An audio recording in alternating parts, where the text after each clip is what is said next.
We have over 230 church planters in Nepal, and we were blessed to be able to get 12,000 Bibles into that country directly after that earthquake.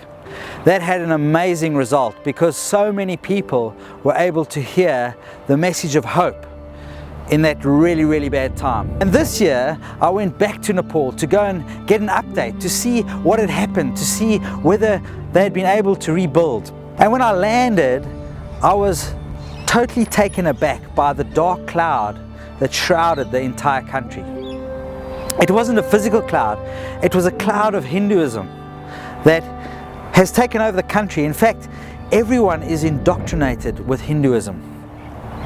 And as I stepped out onto the cobbled streets of Kathmandu, I realized that that wasn't the only problem that this country has, that there are some far greater problems.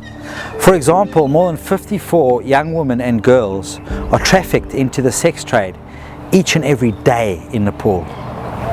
Add to that the fact that when I went out at night, around every corner I saw a group of young kids as young as 5 that were on the streets, living on the streets and sniffing glue just to try and escape from what they thought was reality. So yes, Nepal has a lot of problems, and as I continued to walk around the streets and to journey around the country, I realized that this is a place for God to do some amazing miracles. Yes, there's a lot of need. Yes, there's a lot of persecution. But what a great opportunity for God to show up and to do miracles.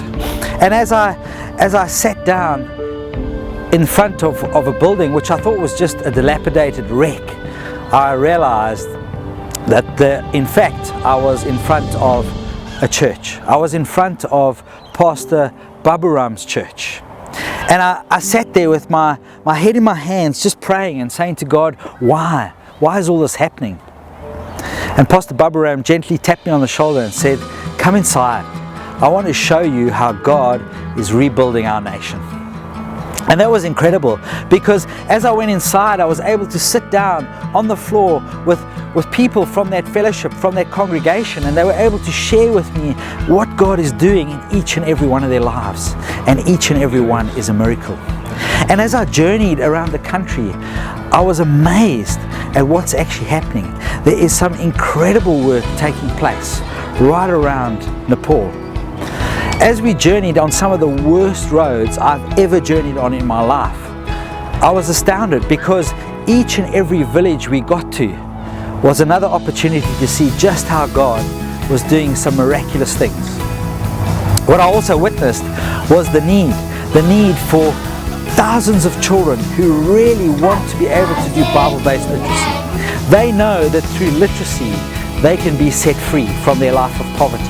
So join with us and support Nepal and Bible-based literacy. Thank you.